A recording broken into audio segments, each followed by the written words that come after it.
Estamos voltando, pessoal, para dar continuidade à segunda parte, tá bom? É porque existe uma limitação do tempo disponível de live para a gente poder deixar salvo, até para a gente também depois transportar para as outras plataformas, tá bom? Por isso a gente teve que encerrar aquela primeira parte e dar continuidade agora com a segunda parte da nossa live, conversando com o nosso querido amigo Breno Alves, autor do livro O Náufrago. Nós estamos conversando com ele sobre detalhes do livro. Tá sem áudio? Tá sem áudio para ti, Breno? Tá me Eu estou ouvindo? escutando perfeitamente. Eu estou escutando perfeitamente. Sinalizem para a gente, pessoal, se vocês estão ouvindo agora, se melhorou o som. Deixa eu tentar aumentar um pouco aqui também. Eu estou escutando perfeito. Voltou, pronto. O Estudo Meta já sinalizou para a gente que voltou o áudio dele também. Tem alguma pergunta, Isa? Eles estão fazendo alguma pergunta? Ainda não apareceu não, viu? E eu queria lembrá-los em relação a isso, aqueles que se sentirem, aqueles que quiserem sintam-se à vontade de poder perguntar, poderem partilhar suas impressões, aproveitem o momento para que vocês perguntem direto para o autor, ele está aqui disponível para vocês, viu? Eu estou tirando, sanando várias das minhas dúvidas. Nada dessa nossa conversa, pessoal, foi exatamente programada com antecedência, não. O que a gente combinou é que nós iríamos sentar e iríamos conversar sobre o livro do Breno, né? Como nós sempre conversamos, não é isso, Breno? Então, Gente, eu estou aproveitando porque eu esperei 5 anos por esse feedback, tá? 5 anos. Breno, dando Estou aproveitando. continuidade, é verdade. Dando continuidade, a gente falou um pouco sobre o eixo, né, do Rafael em relação à Marina. A gente pode entrar um pouquinho também na conversa em relação ao relacionamento do Rafael com o Roberto, que é o seu pai, que é também, na verdade, uma face bem complexa de relacionamento. Eu queria falar um pouquinho do Roberto, que ele é um escritor, né? Pelo que eu entendi, ele é um escritor que logrou certo sucesso, então ele tem uma fama, né, que por certos escritos, mas chega em determinado momento da sua vida que ele passa por uma escassez interior que acaba transbordando. Eu vou falar assim, por mais estranho que seja falar que uma escassez transborde, tá? Mas vocês vão me entender na liberdade das palavras.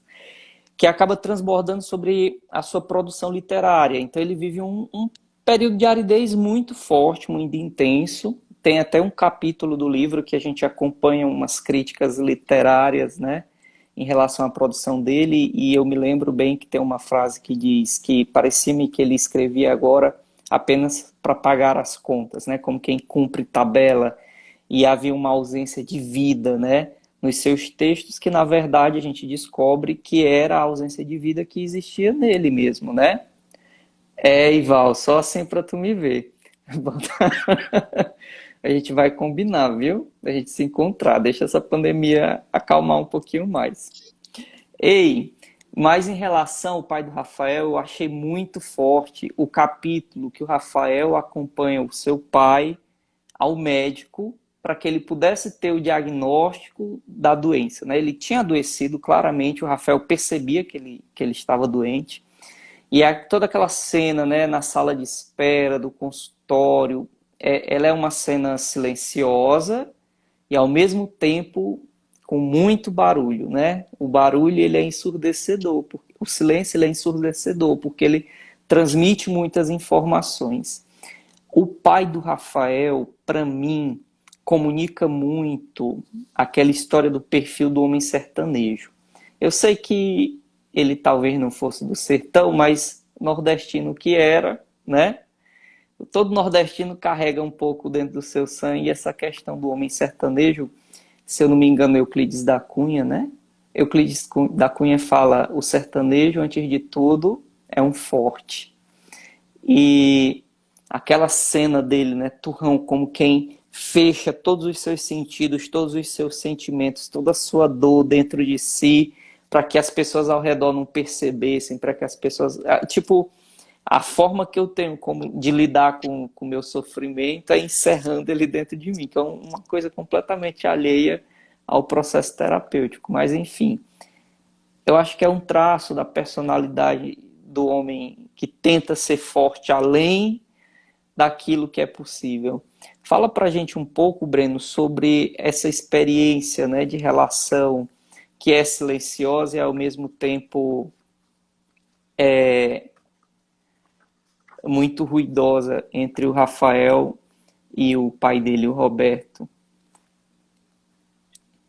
Primeiro de tudo, eu queria dizer que eu fico muito feliz que você tenha dito que a cena é bem lograda. Assim, não sei que quem está acompanhando talvez não saiba que o Isânio é médico, né? Então, um médico dizendo que uma cena onde há uma consulta médica foi bem lograda, eu fico particularmente comovido e fico muito satisfeito. É, na verdade, assim, o único náufrago não é o Rafael, né? O Rafael é um náufrago entre outros náufragos nessa história. Né? O pai dele, ele vive uma experiência de naufrágio existencial também, muito mais forte, muito mais severa. E aí também entra em cena aquilo que eu falei antes, a ausência que é uma presença. A ausência dessa mãe na vida desse pai, né? A maneira como a ausência se deu, né? Isso também é outra cena do livro, é outra questão do livro muito forte, de que maneira as coisas todas se precipitaram, de que maneira os acontecimentos se precipitaram, de que maneira essa ausência se deu na vida desses dois personagens. Então, isso também, a gente conhece esse homem já numa experiência de naufrágio. A gente, vai ser muito forte o que eu vou dizer, mas a gente já não vê o homem inteiro, a gente vê os restos de um homem. Um homem que está sobrevivendo, não um homem que está vivendo. E aí, obviamente, como ele está sobrevivendo, essa sobrevivência, ela transborda para o trabalho dele como escritor. Então, o escritor, ele é... Porque de trás de um escritor existe uma pessoa. Um escritor. Se a pessoa que está por trás do escritor não está funcionando, o escritor, obviamente, não vai produzir algo digno de nota. E aí, como eu falei antes, né, o tema principal do livro é a paternidade. Então, assim, como eles dois são sozinhos, né, e eu uso essa expressão de propósito, eles estão juntos, mas eles estão sozinhos. Né?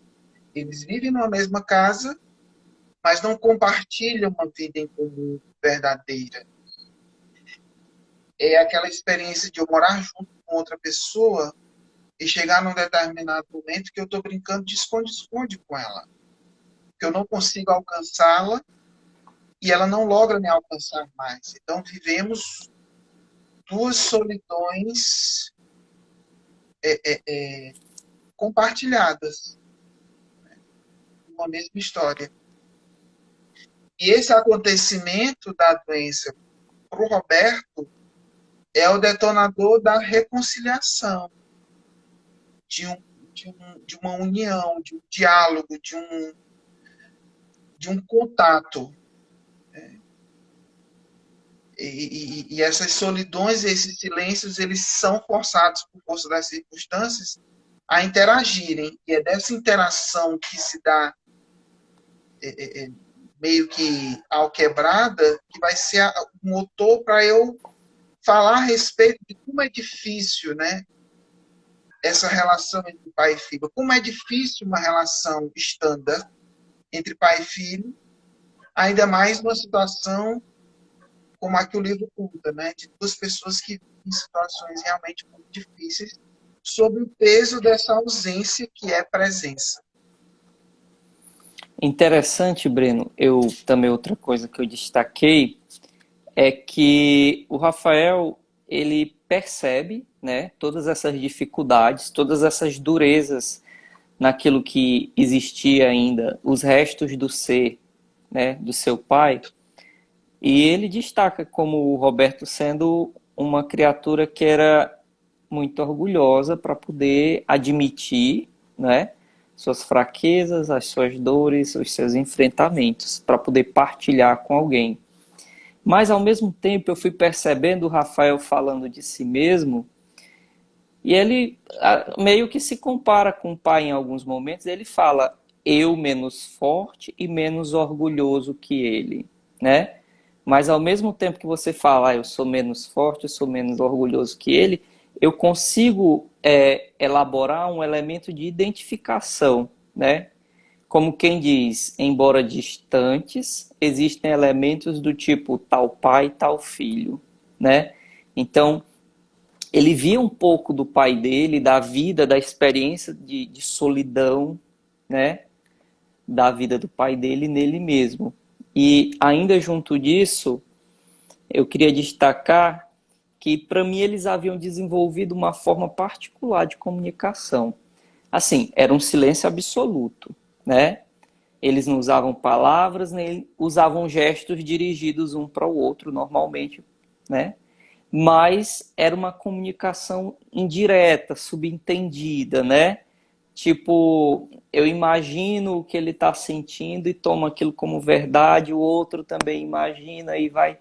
Então, assim, é distante, é silenciosa, não existe um aceno de um lado para o outro, e ao mesmo tempo existe um entendimento, né? Existe uma comunicação que por quais vias acontecia, assim, não fica tão claro, mas ela acontecia, quase como que fosse uma espécie de telepatia subconsciente. E eu acho que uma cena que ilustra bem isso é a cena do pós-diagnóstico, inclusive, quando eles estão retornando do consultório, que o Rafael vai em direção ao mar, ele para numa praia, não é? O pai dele tira o cinto, desce, porque ele havia o entendimento de que ele ia descer do carro, ia até a praia.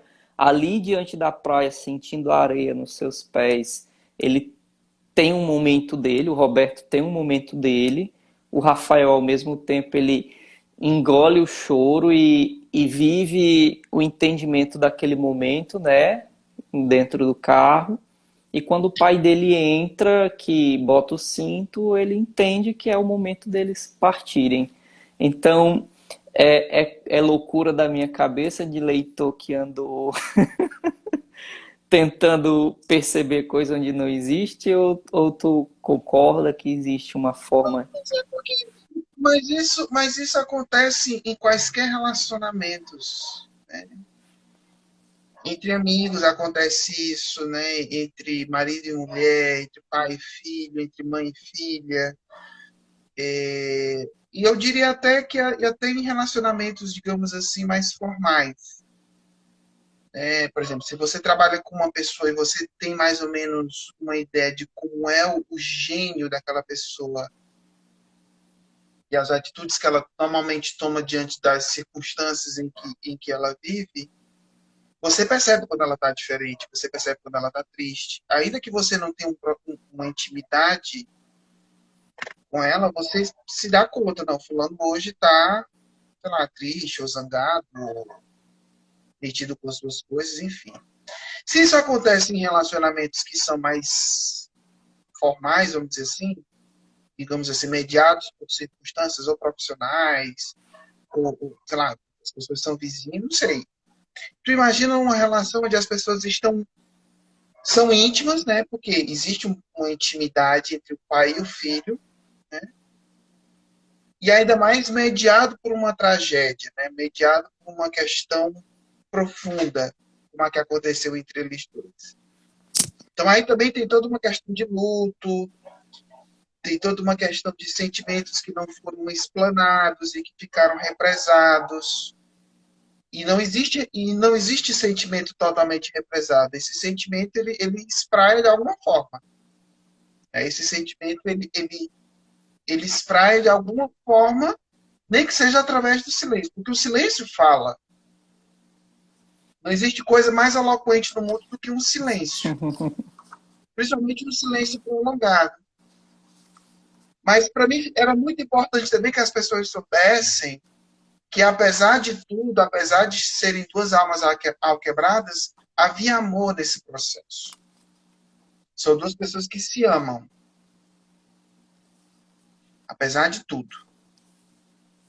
E eu acho que isso, eu imagino que isso ficou muito claro no final do livro, né? Que a Sim. lição foi aprendida, entendeu? Que a lição foi aprendida, que o círculo se fechou. Eu, E eu, mais não digo para não estragar a experiência do livro, para não dar spoiler.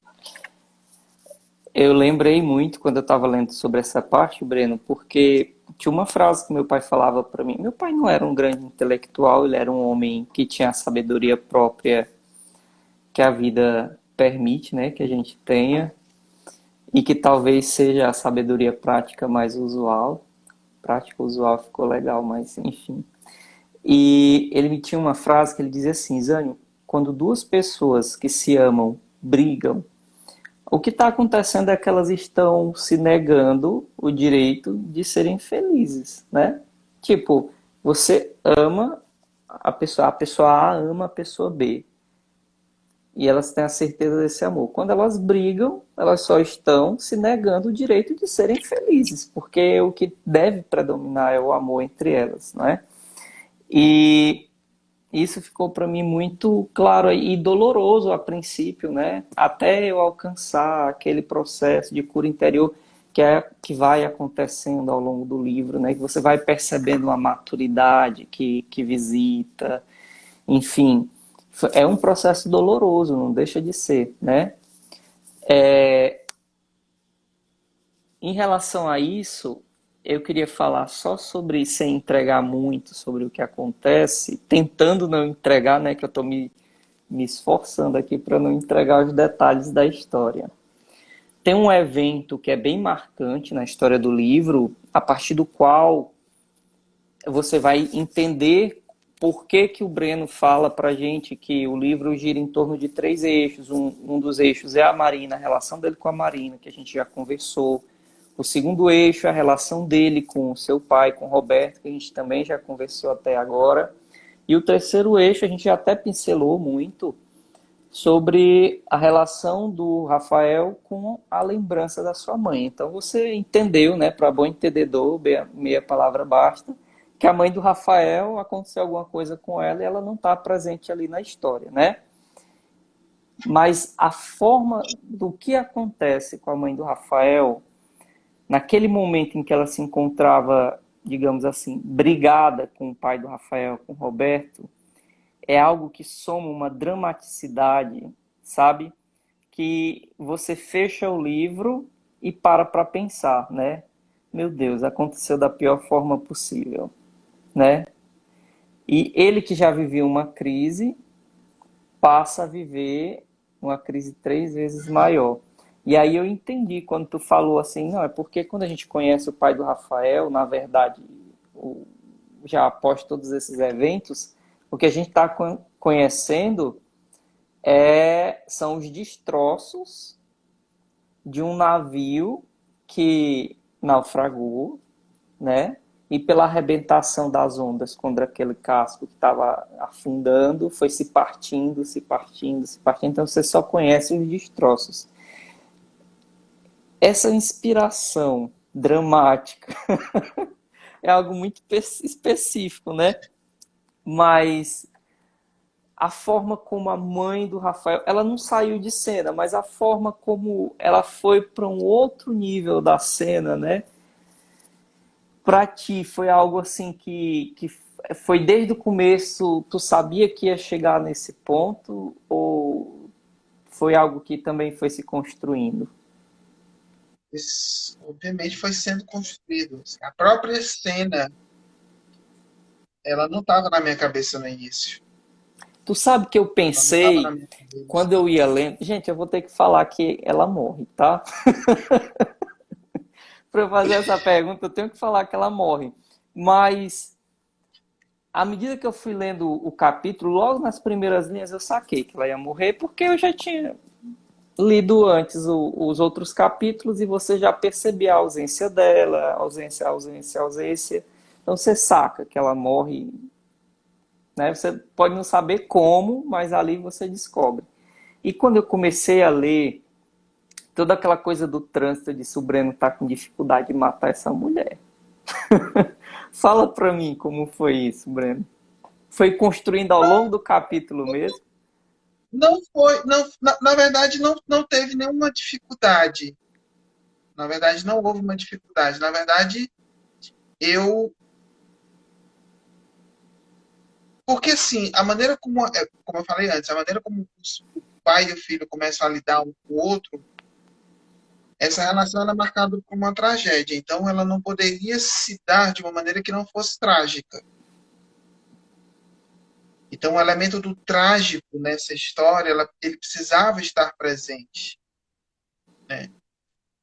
Mas isso sou eu, Breno Alves, em 2021, elocubrando em cima de algo que eu escrevi há 7 anos atrás e que eu não tinha cabeça para elaborar, fazer essa elaboração que eu faço hoje, entende? Mas o que eu sabia é que essa mulher, ela precisava ser uma ausência naquela relação. Ela não estava. Tudo bem, ela não está. De que maneira essa ausência se deu? Essa ausência se deu de uma maneira muito forte. Então, existe aí um componente trágico. Então, é aquilo que eu disse do início. A história ela foi se escrevendo por si mesma. Quando eu vi, aconteceu. E aconteceu daquela maneira abrupta, daquela maneira repentina, daquela maneira violenta, daquela maneira que gerou, inclusive, consequências físicas para o próprio Rafael. E, e aí, quando você entende como essa ausência se deu, você entende por que, que o Rafael é do jeito que é, e a gente entende por que, que o Roberto é do jeito que é.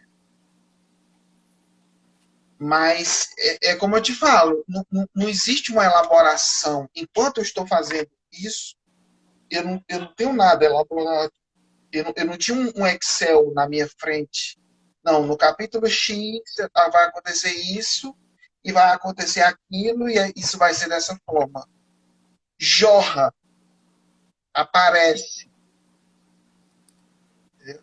Que bom. Eu posso partilhar contigo que uma das impressões que o livro deixou em mim foi em relação à sensação dos detalhes dos dias e da vida, né? Eu confesso que eu negligencio muita coisa porque eu vivo apressado, né? Pela velocidade dos acontecimentos da minha rotina.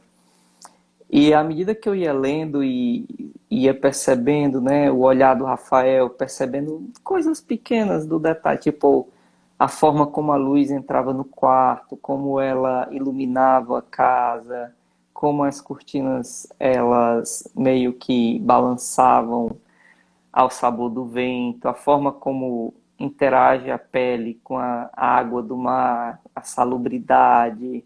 Enfim, eu sei que são muitos detalhes que são presentes e fáceis de perceber porque é no texto, mas fiquei pensando, né, quanto da vida eu passo anestesiado e não percebo.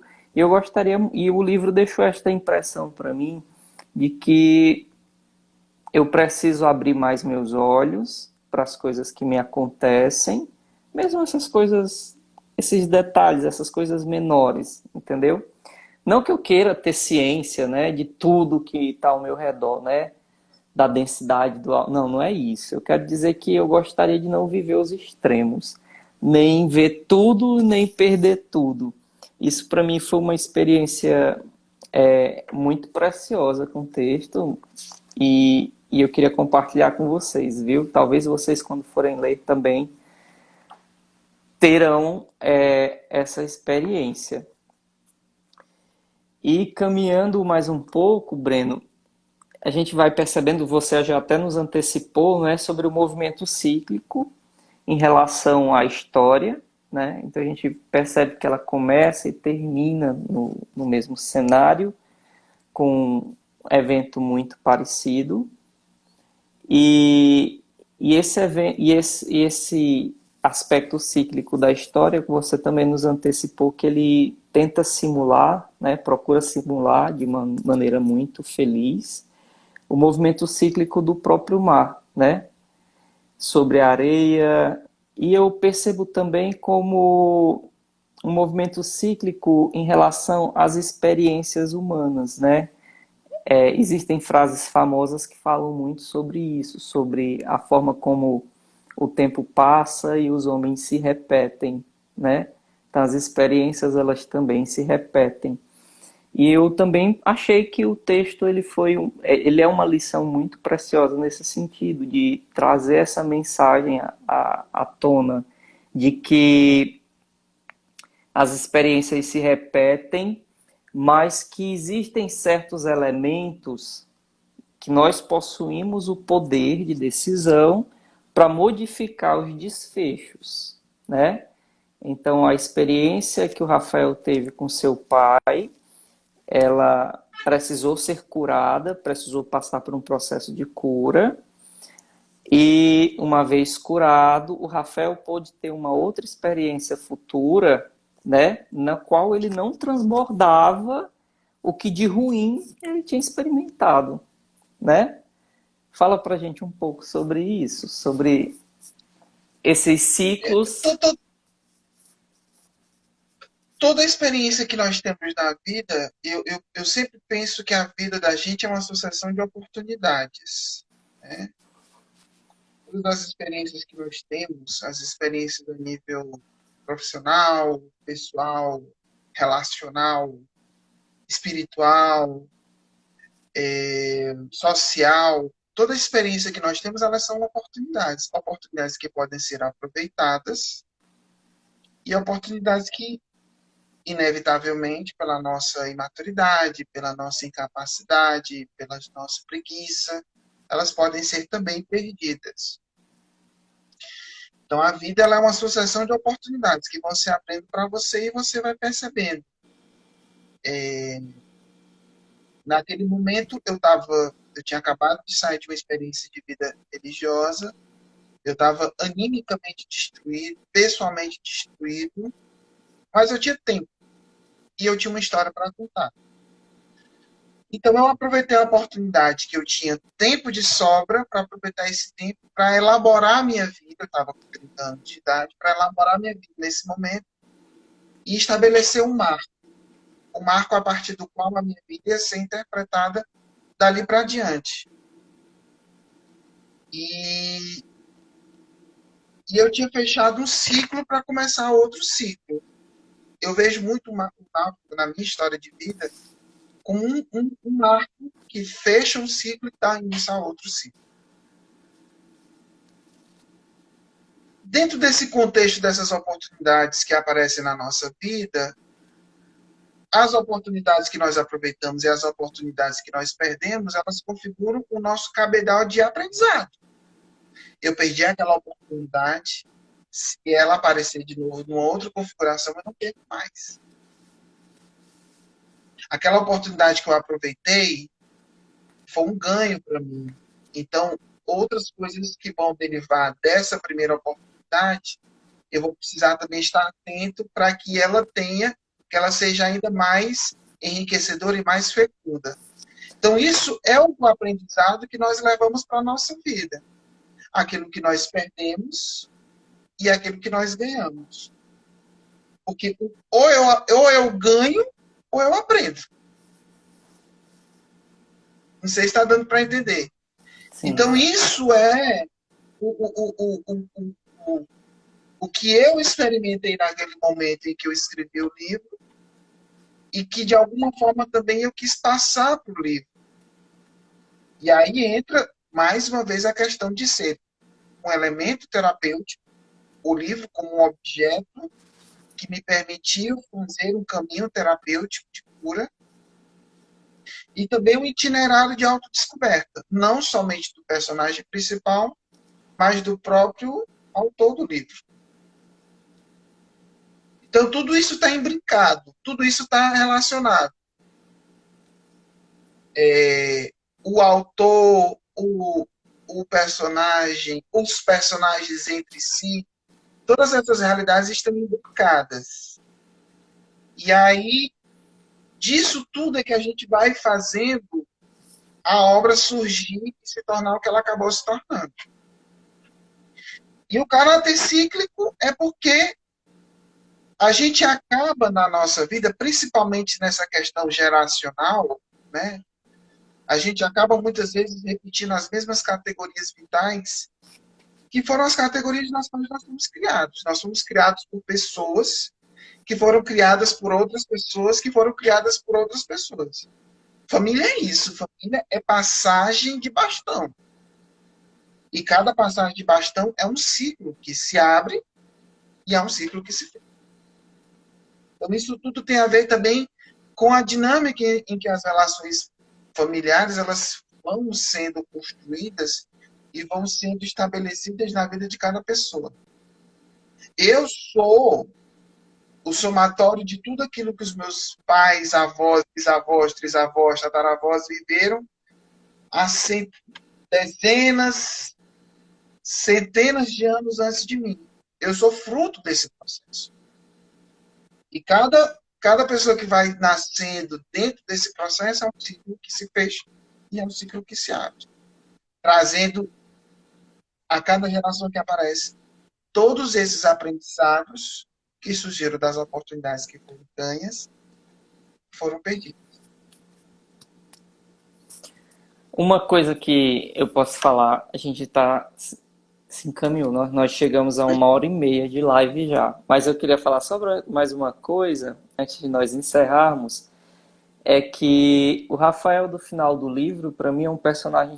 Ele é interessante o livro inteiro, mas o Rafael do final do livro, que é o Rafael que a gente entende o processo, né, consegue entender o processo pelo qual ele passou, ele se apresenta como uma pessoa curada, mas ele não é aquela pessoa curada demais, né?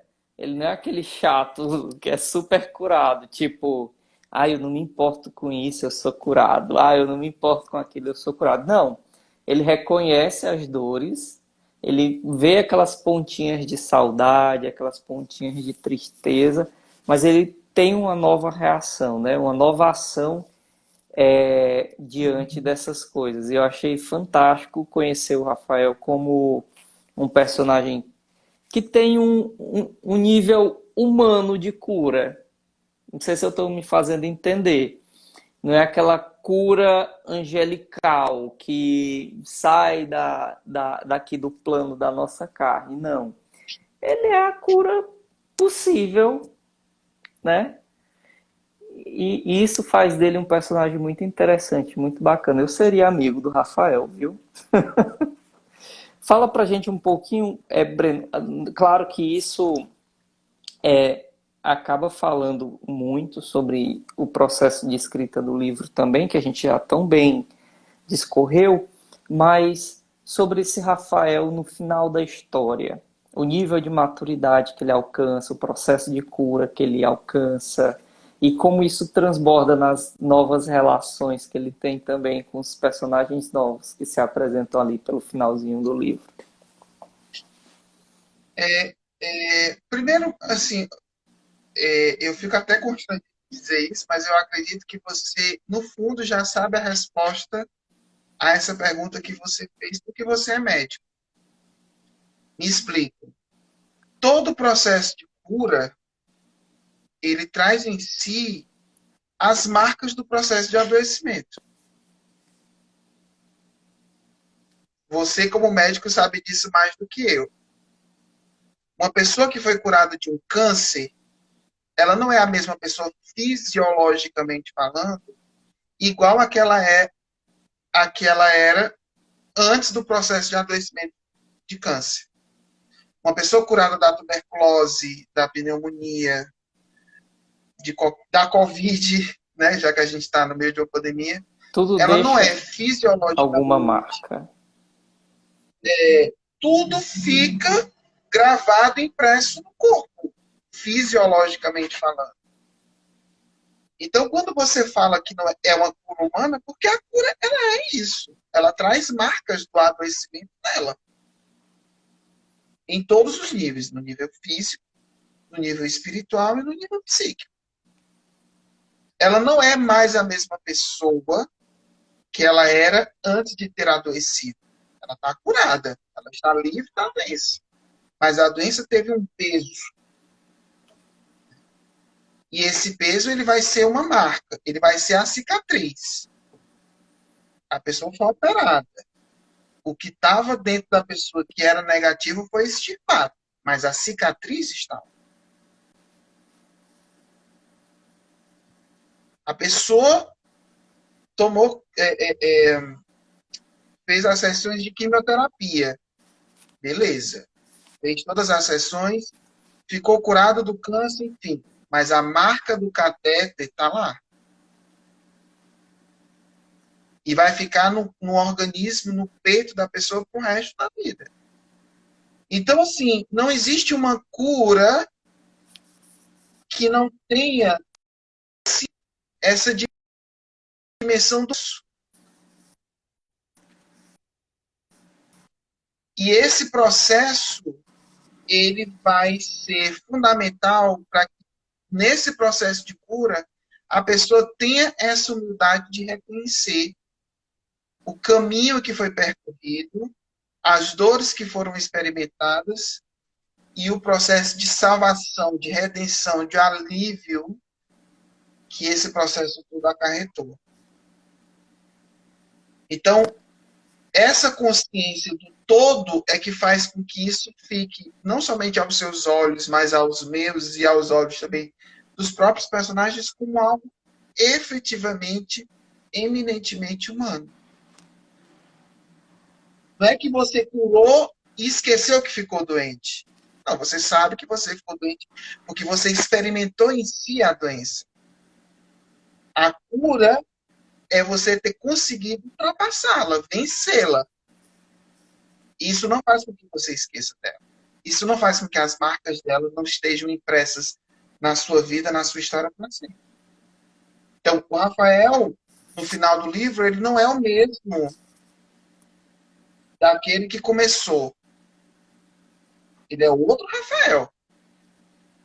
Resolvido na vida dele, tendo um encargo maravilhoso na vida dele, que é fruto de toda essa história maluca que ele viveu, mas ele é consciente do que ele viveu.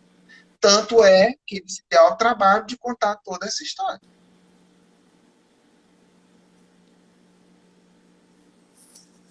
Muito legal. Eu falo, quando eu falo em relação ao processo de cura como uma cura humana, como tu bem foi lembrando, é porque eu acredito que essa história ela funciona para descortinar uma falsa imagem em relação ao processo de cura.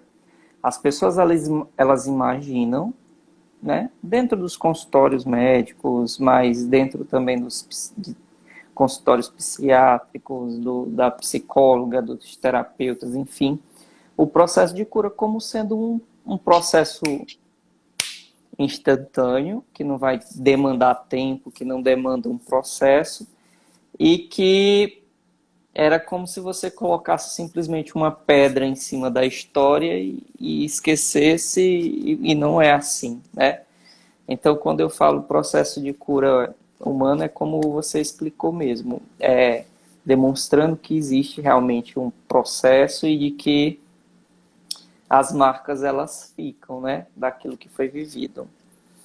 Tem uma parte no livro, Breno, que tu faz como que uma resenha do livro, que é bem interessante, que ela consegue finalizar o texto mostrando para a gente um resumo do que realmente acontece.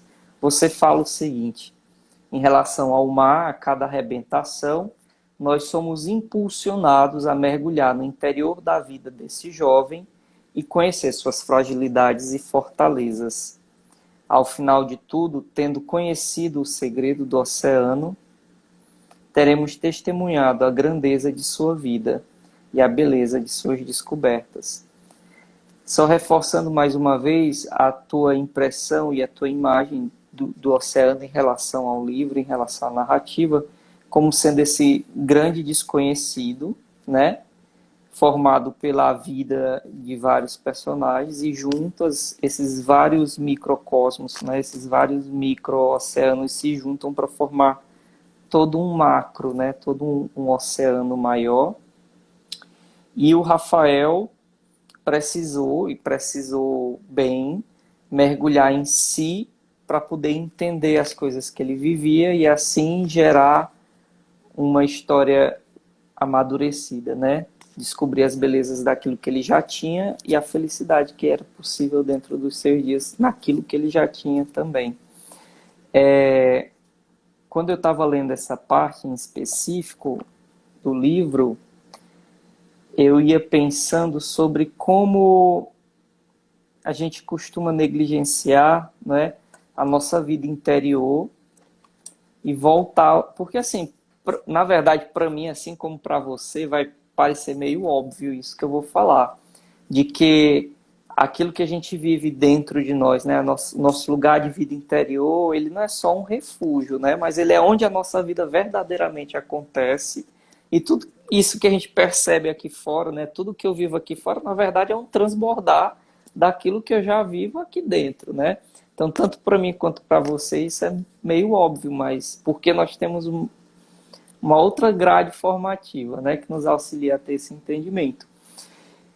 Mas provavelmente muitas das pessoas que possam vir assistir esse vídeo, que possam nos acompanhar e que possam ler o livro, talvez não tenham tido essa mesma graça, né? Essa mesma sorte de ter tido esta formação, essa grade formativa. E quando eu terminei de ler, eu não tive como não pensar sobre essa visão do oceano dentro da tua história, dentro da história do náufrago. Que o Rafael, ele é um náufrago. Existem náufragos, pessoal, que sobrevivem, existem náufragos que morrem no naufrágio, e o náufrago que sobrevive, ele não é mais o mesmo antes do naufrágio, né? Ele tinha uma vida antes, ele tinha alicerces, ele tinha um barco antes. Depois do naufrágio, ele é uma outra pessoa. E isso a gente percebe muito no processo de evolução, de maturidade do Rafael. Em relação, quando tu fala para mim que tu já tinha o conto, né? Tu já tinha o cerne da história, mas ela foi crescendo e foi se apresentando. O cerne da história que tu queria contar desde o começo era relacionado a esse mergulho em si, do Rafael, tinha a ver com esse processo de maturidade dele, ou era isso surgiu a partir do processo de maturidade que ele viveu com a relação com o pai dele, né, no processo pai-filho. Isânio, tudo aquilo que a gente vive, o nosso crescimento como pessoa, isso acontece na vida de todo mundo, ele vai. Nós somos camadas superpostas, né? Aquilo que eu estava dizendo antes, de experiências de. Nós somos, entre outras coisas, também um acúmulo daquilo que aconteceu conosco na nossa vida. Em 2005, eu tinha 21 anos de idade. Em 2014, eu tinha 30. Então, obviamente, em 9 anos, a vida de qualquer pessoa, ela não é mais a mesma. A pessoa não é mais a mesma no transcurso do tempo, né? Eu, muito provavelmente, se eu fosse me dedicar a escrever o Náufrago, a escrever o Náufrago nessa altura da minha vida, com 37, obviamente, o livro talvez fosse sair completamente diferente do livro que saiu em 2014. Porque eu sou outra pessoa. Eu sou outro ser humano que viveu outras coisas, que conheceu outras pessoas, que teve outras experiências, entendeu? Em algum momento eu vou reeditar o Náufrago, eu tenho esse desejo, que eu acho que tem algumas coisas, algumas arestas que ainda precisariam ser aparadas, algumas coisas que precisariam ser polidas. E quando vier a segunda edição desse livro, ele já vai ser um outro livro. porque eu já vou ser uma outra pessoa. Então, obviamente, o livro que eu escrevi em 2014, eu não imaginava escrever em 2005. Porque, primeiro, eu não imaginava que fosse sair um romance. Nunca imaginei que fosse sair um romance. Né? Com essa carga, com essa narrativa, com esses personagens, com esse vulto, com esse tamanho, com esse ar. Eu não imaginava. Então, muito provavelmente, aquele conto que iria sair em 2005, que acabou não saindo, ele ia ser algo mais juvenil, mais descompromissado. Porque naquele momento, apesar de já ter vivido coisas muito fortes, não foram fortes o suficiente como para modelar o Breno que escreveu em 2014, com 30 anos, depois de vários baques, de várias desilusões, de vários contratempos na vida. E é preciso que a gente precisa dar nome às coisas. Eu escrevi esse livro num estado depressivo. Por que eu acho importante dizer isso, apesar de alguma forma também estar me expondo? Para que as pessoas entendam o que é o náufrago enquanto livro. Ele é fruto de uma pessoa que sobreviveu ao naufrágio. E como você mesmo falou, nem todo mundo sobrevive. Eu tive amigos, pessoas próximas que não sobreviveram aos seus naufrágios existenciais. E quando eu olho para o náufrago como um livro acabado e olho para a minha vida como um sobrevivente de um náufrago, eu agradeço muito a Deus pelo fato de ter conseguido sobreviver. Enquanto muitas pessoas que passaram por naufrágios, às vezes não tão difíceis quanto eu, mas também profundos, difíceis, por causa que cada um, como diz o Caetano, sabe a dor e a delícia de ser o que é.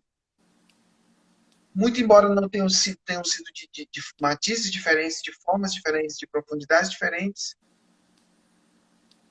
houve pessoas que não conseguiram nadar até a terra firme e só sobraram e foram para o fundo do mar.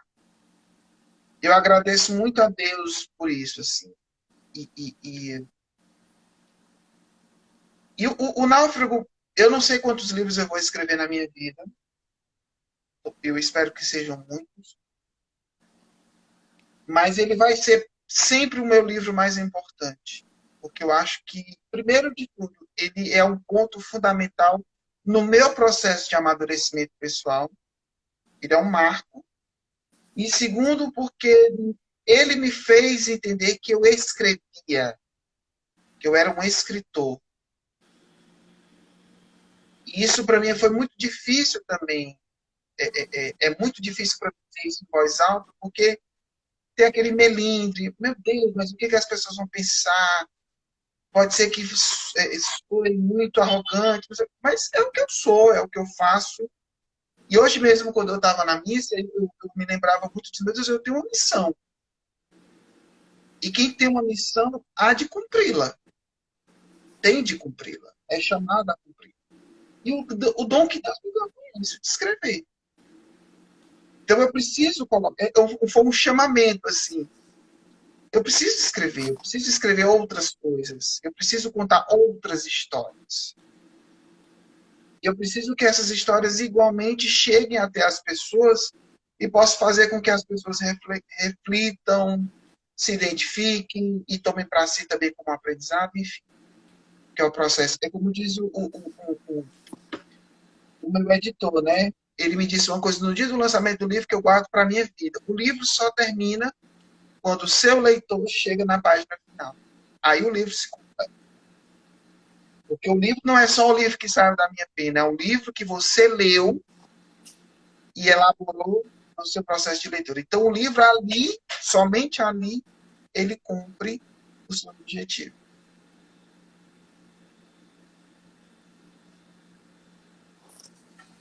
Eu entendi. Breno, nós vamos caminhando para completar 2 horas, viu? Eu acho que está na hora da gente encerrar. Espero que todas Mas as respostas tenham sido dadas a contento. eu confesso que, na verdade, quanto mais a gente vai conversando, né, a gente vai, ainda que a gente revisite, né, os mesmos temas, a gente vai percebendo que eles vão se desdobrando e a gente vai conseguindo entender melhor cada uma das coisas. Nesse momento, eu queria te perguntar, na verdade, pedir para você deixar uma mensagem de encerramento dessa nossa live, da nossa primeira live dos Três Cabeças, assim, meio disfuncional, porque nós estamos só em dois. Nosso irmão Clever não pôde estar aqui hoje conosco, mas que tu pudesse deixar uma mensagem de encerramento para as pessoas que nos assistem e que virão a nos assistir. Mas tu acha que ainda precisa de uma mensagem depois de tudo aquilo que já foi discutido, debatido? Gente, comprem o livro. Comprem um livro nas melhores livrarias. Você pode comprar na Amazon, online, na Cultura também. Tem formato de digital, Breno? Eu nunca Não, olhei. não tem formato digital. Não? Infelizmente, não tem formato digital. Quem sabe No na futuro segunda próximo, edição, assim, né? a gente consiga colocar ele em formato digital para que mais pessoas possam ter acesso. Uhum. A mensagem que eu poderia deixar, e aí também já como forma de incentivo, é também sugerir que as pessoas também coloquem no papel as suas colocações, as suas colocações como eu fiz. Mas colocar também no papel as suas impressões a respeito do mundo, da vida. Eu vejo muita gente que chega e me diz, Breno, eu não tenho condições de escrever, eu não sei escrever. Eu disse, gente, mas a gente não precisa necessariamente fazer literatura quando a gente escreve. A gente pode colocar no papel a nossa vida. Eu acho que isso é um processo muito bom de avaliação pessoal, de você também colocar no papel aquilo que está ao seu redor no hoje da sua vida. E isso, para mim, foi terapêutico. E eu acho que isso pode também ser terapêutico para outras pessoas. Assim. Sem essa preocupação mais de estou escrevendo alguma coisa que vai ser publicada, coloca no papel um diário, um caderno pessoal, num blog, numa página do Word que vai ficar salva ali na tua pasta, escondida no teu computador, mas que seja algo que as pessoas possam colocar para fora. Né? Que os sentimentos, as impressões, as colocações, aquilo que nós vivenciamos no nosso dia a dia, não fique represado, mas que seja dada vazão isso, e que as pessoas a isso, e que as pessoas possam colocar, dar um nome, um sobrenome, colocar isso em palavras, formar frases, períodos, parágrafos, e aquilo dali contar a sua história. É a sugestão que eu dou. Olha aí, mesmo porque ninguém nasce sabendo, né, escrever. Existem as pessoas que elas recebem um dom de Deus e escrevem com a maestria ímpar, né, desde muito cedo, e elas se destacam, mas a maioria dos mortais, você aprende a escrever escrevendo, né? Muito bem lembrado. Breno, para mim foi não só uma alegria muito grande, mas uma honra estar contigo aqui nessa live, poder conversar contigo sobre este teu filho primeiro. Como desde o começo da live eu venho me referindo, né? Eu sei que o náufrago para ti é um filho, ele é um fruto teu, ele é uma parte de você, né? Como você bem diz, você está presente em todos os personagens, você está presente no livro inteiro, você é o grande náufrago e graças ao bom Deus é o náufrago que sobreviveu. Nós louvamos e bendizemos ao Senhor por isso. Ei, queria me despedir do pessoal, agradecendo a presença de todo mundo, dizendo muito obrigado a cada um de vocês que pôde estar conosco nesta noite, mesmo que por um espaço curto de tempo acompanhou um trechinho ou outro. Deixem depois os comentários de vocês para que a gente possa ter noção, né, da experiência de vocês, não só com o livro, com o Náufrago, mas também com a nossa live, com esse formato, tá? Esse formato de live, pelo que eu entendi da minha conversa com os meus outros dois irmãos de três cabeças, é um formato para alguns eventos especiais. Eventualmente nós iremos aparecer nesse formato, tá? Dizer a todos que é muito bom estar com vocês, que nós vamos nos ver em breve. Esse vídeo ele vai ser Dizer a todos também que esse. Não, pode dizer. Eu ia dizer exatamente o que você ia dizer agora. Ele vai ser colocado no formato de podcast nas plataformas costumeiras. Ele vai ser colocado também no formato de vídeo no YouTube. Ele vai ficar salvo também aqui no Instagram, tá? Se bem que a pessoa que estiver assistindo a gente falar essa parte já vai ter tido todas essas informações. Por fim, eu quero dizer para vocês, pedir encarecidamente que vocês possam curtir, comentar e compartilhar. Se você conhece alguém que se interessa por este tema, leve esse conteúdo até essa pessoa, para que a gente possa fomentar, tá certo? O hábito de leitura, ou em algumas pessoas, de repente, até o vício da leitura, em mais pessoas, porque é algo fundamental na construção, não só do nosso imaginário, mas do nosso ser como um todo. Então, se você gosta de cinema, de séries, sigam também o perfil Jornada Inesperada. Esse rapaz que está aqui em cima, ele tem um perfil, um projeto incrível chamado Jornada Inesperada. Sigam-no. Ele, as séries, os filmes, é incrível, incrível, incrível. Nós somos pessoas cheias de talentos e cheias de projetos. Então, o projeto paralelo do Isânio é o Jornada Inesperada, que vocês têm que seguir também, curtir, comentar, dar like, enfim, essa história todinha. E é isso, pessoal. Vamos juntos, de mãos dadas, na outra mão segurando um livro, construir um imaginário novo para enfrentarmos as adversidades desse mundo, desse país tão difícil que a gente tem vivido. Viu? Nós só seremos homens melhores se nós lermos, tá bom? De verdade. E coisa que preste, tá? Não adianta me vir com Harry Potter, não. Por favor. Nem... Vixe, é polêmico. Eu vou mudar a polêmica. Polêmico. Eu nem sei agora. Todos os que... Não diz autores. Não diz autores. Deixa os 3 pontinhos. Gente, boa noite. Um abraço grande a todo mundo. Isane, muito obrigado pela live, pela parceria, pela amizade. Deus abençoe a todo mundo. Um abraço grande. Fique com Deus. E até a próxima.